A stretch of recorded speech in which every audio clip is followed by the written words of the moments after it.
Well, I thought, since I'm gonna do my top 10 summer blockbusters, why not take a field trip to the beach and do something super summery at the beach while ranking my top 10 favorite summer blockbusters. What are yours? Let's talk about it in the comments.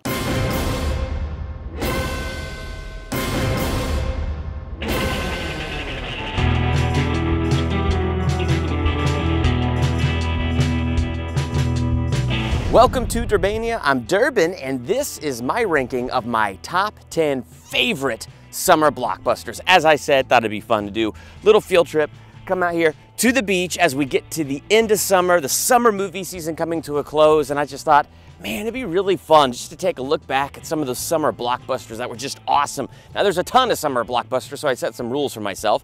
I picked movies that fell in those summer months of June to August, and movies that I'm old enough to have seen on the big screen and that I actually did see on the big screen, because there's a lot of summer blockbusters, so I thought, okay, let me just limit this down to some of my personal favorites that I got to see on the big screen and stuff like that. So that's what I'm gonna do. How about you? What are some of your top 10 favorite summer blockbusters? You know what the difference is between you and me? I make this look good. Number 10, Men in Black. Such an awesome and classic movie. Whoever thought to put Tommy Lee Jones with that stoic face that he kept throughout that entire thing, that dry humor, and then pair him up with Will Smith? Whoever thought to do that was a freaking genius. Men in Black has got to be one of my absolute favorite summer blockbusters out there. I love Men in Black. It's just such a fun sci-fi alien movie, and honestly, it's kind of Will Smith and Tommy Lee Jones that are the heart and soul of that. I mean, it's a good movie, and it's a really good concept and a really good story, but honestly, when you think about Men in Black, you think of Will Smith and you think of Tommy Lee Jones, and it's those two together, that original dynamic with Will Smith first being ushered into the MIB, that really makes that movie such a classic. I'm Captain Jack Sparrow. Not sure I deserve it. Number 9, Pirates of the Caribbean, Curse of the Black Pearl. I didn't know what I expected out of Pirates of the Caribbean, especially when I first saw those trailers. I thought, that looks all right. And at that time in my life, I hadn't seen too many Johnny Depp movies and, wasn't like expecting anything big, but I went because a lot of my friends were going, and I was blown away. I was like, how could a movie based off a Disney ride be awesome? And a movie based off a Disney ride was awesome. I really love the first Pirates of the Caribbean movies. I own it on Blu-ray right now, and it's the only one I own, other than the fourth one. I don't know why I own the fourth one, but it's the only one I own, and I absolutely love Curse of the Black Pearl. I loved the sequel too. The sequel was really good, but the third one had no payoff. Like, the sequel had this major cliffhanger, and then the third one had so little of a payoff that it kind of went backwards and ruined the second one for me. And then the fourth and fifth are just like, they're okay. Like, they're not the worst, they're not the best, but that first one, that one's the best. Apes together, strong!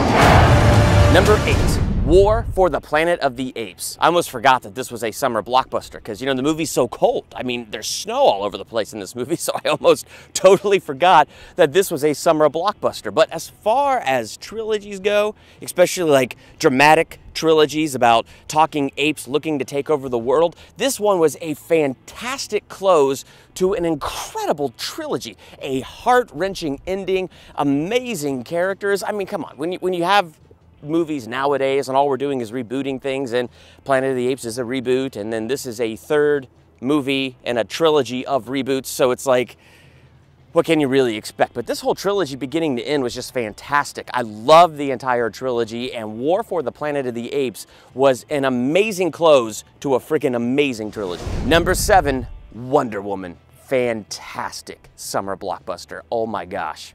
Loved Wonder Woman. At a time where DC movies are like, will it, won't it, will it, won't it? And then this one comes out and it was freaking amazing. I mean, yes, it's a little bit of Thor, it's a little bit of Captain America, the First Avenger, kind of mixed in there with that World War I feel, but for it kind of doing that, it did that well. And it was just a story well told. Sure, it's got its weaknesses and stuff like that, but I was blown away by how much I loved this movie, especially with DC expectations for me kind of like middle of the road. This one definitely exceeded those expectations, and I'm looking forward to seeing whatever direction they take with Wonder Woman 84. Number 6, Guardians of the Galaxy. Now this one kind of represents all of my MCU blockbusters because the MCU just surprised me. Like, I was never a Marvel person growing up. I was always a DC, so I never knew too much about Marvel. And starting with Iron Man onward, the MCU has just impressed me with one film after the other. And a lot of those movies coming out like that April, May area, so not fitting within the bounds of this, but there's like a few that came out right in that June to August time. So Guardians of the Galaxy is kind of my representative, my stand-in for those other MCU movies. And Guardians of the Galaxy blew my mind. There's not much I can say about it because I've reviewed this thing, I've talked about it about 1,000,000 times over, but I really thought this is where the MCU, that was a huge bug. I really thought this is where the MCU was just gonna jump the shark, and you know what? It didn't. I thought the talking space raccoon would be the end, but the talking space raccoon with the talking tree are my favorite characters. The whole movie just, it blew me away. It's so utterly fantastic, and it has etched itself in my memory just because I really thought it was gonna fail. I really thought I wasn't gonna like it. And I was blown away by how much I didn't just like it, but I loved it. So it's etched in my memory as one of my ultimate favorite summer blockbusters. Some men aren't looking for anything logical. Some men just want to watch the world burn. Number 5, The Dark Knight. Yeah, this was a great summer blockbuster. And what was so great about The Dark Knight is Batman Begins, I had so low expectations because I had Batman and Robin still in my head, and I didn't understand it was a reboot when I went to see it. So I kind of thought it was a prequel to Batman and Robin and the 1989 Batman. So I just thought it was part of that series, and I could not have had lower expectations. And it so blew my mind, I had like tears streaming down my cheeks. I mean, that's what happens when your expectations are so low, and then a movie is just that genuinely good. And it raised my expectations for The Dark Knight. So when you had The Dark Knight coming out in the summertime, I was beyond excited for it. My expectations were super high, and I went and saw this at a midnight showing, and it blew my mind. Because it's not often you get a sequel that's as good or better than the original. It happens, but it's not often. And The Dark Knight for me was one of those amazing exceptions where it was as good, if not better than the first one. In fact, I might argue The Dark Knight is a little bit better than Batman Begins. I love The Dark Knight. I mean, all your typical reasons, Heath Ledger as the Joker, what an awesome Joker, but great story, great way of telling the story of Batman, the Joker, and Two-Face, and it was just, it's The Dark Knight. It was awesome.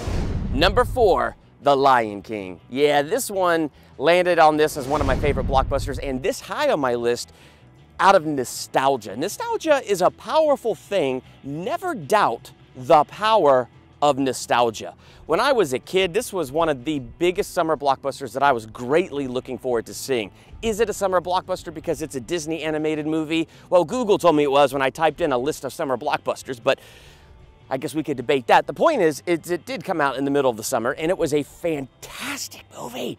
I love this movie. I don't know how many times I saw this on the big screen, but it was definitely more than once. And each time I loved it, and even as an adult, whenever Scar like jabs his claws into Mufasa's paws and he leans into his face and says, "Long live the king," I get chills. What are you? I'm Batman.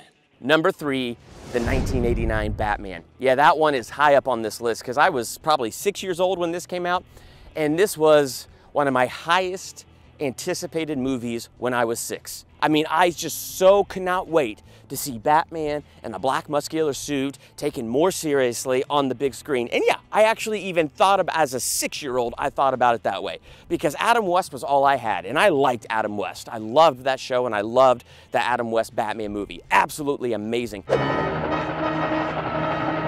me down the shark repellent bat spray. But as soon as I saw the first preview for Michael Keaton as Batman, Jack Nicholson as the Joker, this 6-year-old brain was like, psh, it was amazing looking.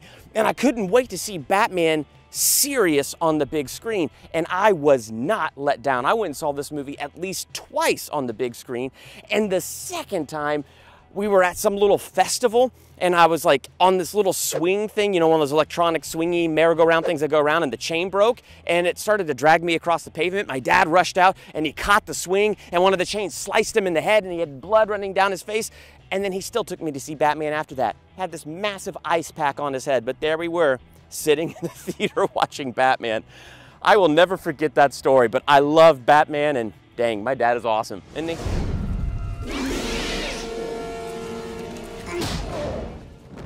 Welcome to Earth.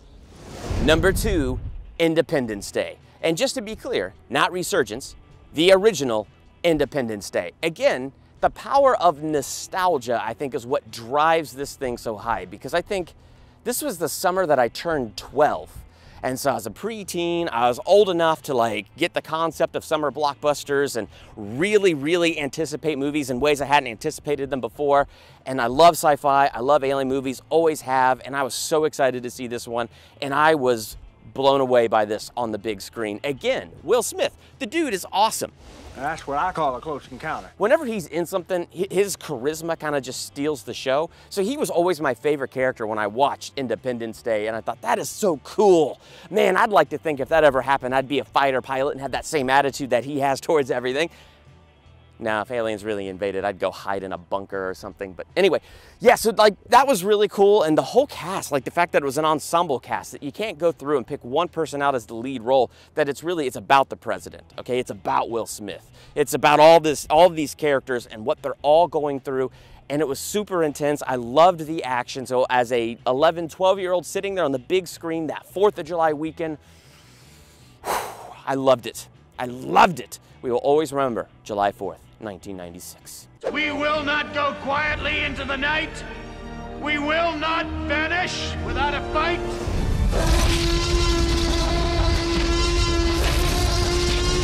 Number 1, Jurassic Park. Now, if you've watched my channel for any length of time, are you surprised? Are you really surprised that once again, I'm doing another ranking of this nature and Jurassic Park is number 1? Again, why is it here? It's the power of nostalgia, and never underestimate the power of nostalgia. Jurassic Park just came out when I was 9 years old.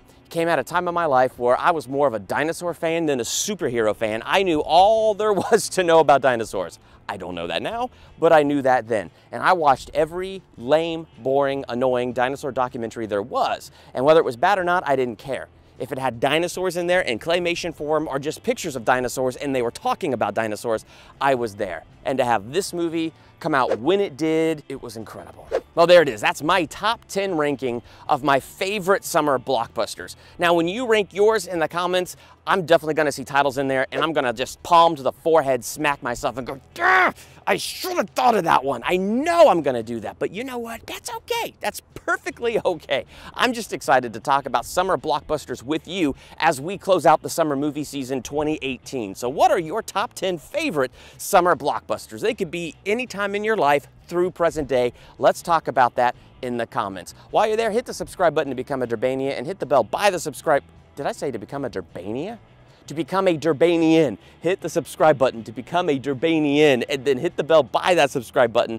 That way you're notified the next time I drop a ranking video, a theological analysis, a movie review, or any number of things that I do here. I'm Durbin. Thanks for checking out Durbania.